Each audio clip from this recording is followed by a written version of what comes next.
Oh wow, this is seriously cool. This was built with Z.AI's GLM 5.3, which is hands down the best open source AI model available. I actually built this using just one prompt. Over the next 9 minutes, I'm going to show you how to take that initial prompt, get it live, and add features like user logins and cloud saves, all without writing a single line of code. By the time we're done, you'll have everything: the game, the prompt, and the full source code. Plus, it's all open source. Let's go. So here's the problem. AI can spin up a really impressive demo in minutes, but a demo sitting on your laptop isn't a finished product. Getting into deployment, accounts, and user data, that's always been developer territory. In this video, I'll show you the end-to-end flow of how to use the latest open source model, a deployment platform, and authentication and persistence to build this yourself. Recently, Z.AI released GLM 5.3, and it is now the best open source model available. Since it uses the same base model as 5.2, all of these performance gains come directly from post-training improvements.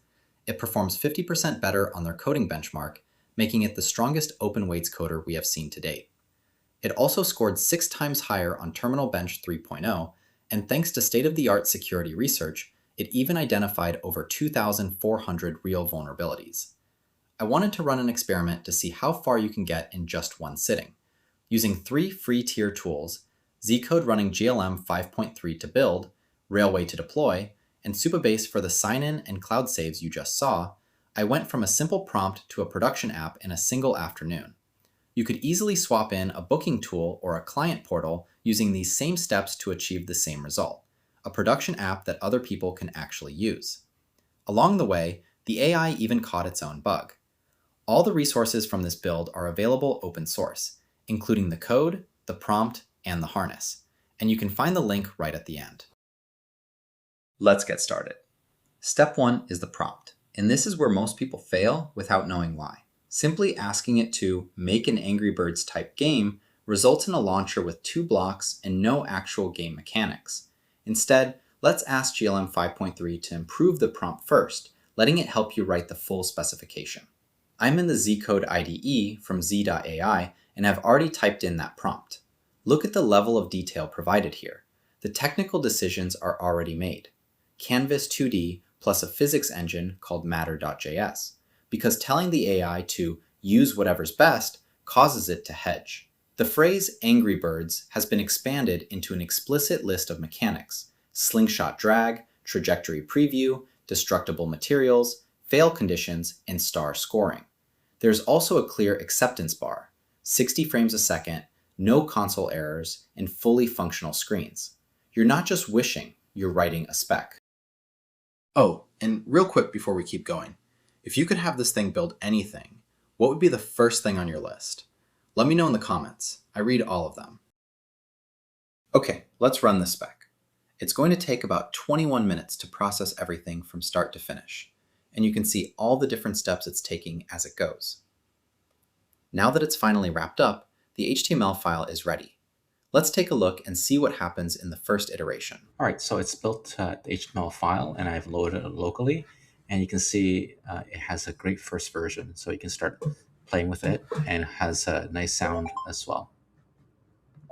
Step 2 is where this stops being a neat trick and actually becomes a real workflow. The secret is the mental shift. Think of it like this. I asked for a feature brainstorm and got back this tiered list, divided into quick wins versus the more ambitious stuff. So I just told it, cool, let's do the quick wins. 12 mins later, GLM 5.3 has finished the implementation for the quick wins. I've got 4 new birds with tap abilities, TNT crates that set off chain reactions, armored pigs, golden bonus targets, even a level select screen that saves your progress, and ice blocks that make towers slide around instead of just toppling over. Here's the mental shift. You're basically the product owner and the AI is your team. You review the menu, you pick what you like, and it just builds on what's already there. Look, let's be real here. The first version the AI built was kind of a mess. The browser kept freezing up and just wouldn't budge. But honestly, the fix ended up being the coolest part of the whole thing. The GLM 5.3 actually caught its own mistake and autocorrected it by building this special test harness. It basically lets the AI run the game engine in the background on a simulated screen. So now it just flies through all 5 levels and tells me exactly what went down. The next step is to deploy your app onto a platform like Railway. This is what I've been using to make the app available to others. You can go into Agent Skills, which allows you to use the Railway platform. By pointing the code into Agent Skills, you can install it and start using Railway via OAuth. So let's go ahead and do that. I'll type "please install the following Railway agent skill" into this env. The Zcode agent will go to the URL and read the instructions and install it. A minute later, the skill is available. I then go to the command line and type "Railway login" and authenticate with my account. Next, I'm going to deploy this to Railway. I'll simply ask, "Can you deploy this to Railway?" It is going to execute the command and work through the steps. Over the next 5 minutes, it will handle all the processing. It's going to package the game as a tiny node service, verify that the server works locally, sign into Railway, and identify the correct workspace to use. From there, it uploads the files, performs a remote build, creates a domain, and finally checks that the server is live. It completed all of these steps in just those 5 minutes. Alright, so we've got our app up and running on Railway. That's a huge start, but if we want this to be a real product, we've got to add a few more things. Specifically, we need authentication so people can actually sign up and log in, plus some persistence so their data actually sticks around. For the backend, we're using Supabase. It's honestly a fantastic choice for AI agents. Setting it up is pretty similar to what we did with Railway. First, we'll grab the official Supabase agent skills and toss them into Zcode. Then we just need to connect the Supabase MCP server. Let's run this command right here to get everything installed and ready to go. Alright, now that the skill and the MCP are installed, connected, and verified, we can move forward. In a previous video, I showed how to connect the Supabase MCP server, so I will provide a link to that video in the description below. Alright, now that everything is set up, I'm going to add user authentication to this game via Supabase by typing the prompt, "I would like to add user authentication with Supabase to this game." The agent will use the MCP tools and skills we just configured, even creating a new Supabase project if one doesn't exist. It will take about 4.5 minutes to work through the tools and finalize the authentication. For this project, I wanted to use both GitHub and email authentication, so I've already obtained the necessary tokens from the GitHub OAuth setup. You could do something similar for Google authentication as well. Once the process finishes, the authentication will be live, and I'll show you exactly how it works. Alright, so this is the authentication button it added. You can sign out or you can sign in by continuing with GitHub and logging in with OAuth. Alternatively, you can log in with your email, which will send a code you can use to log in. And there we go. Every box is checked. Build, ship, accounts, we have a finished product.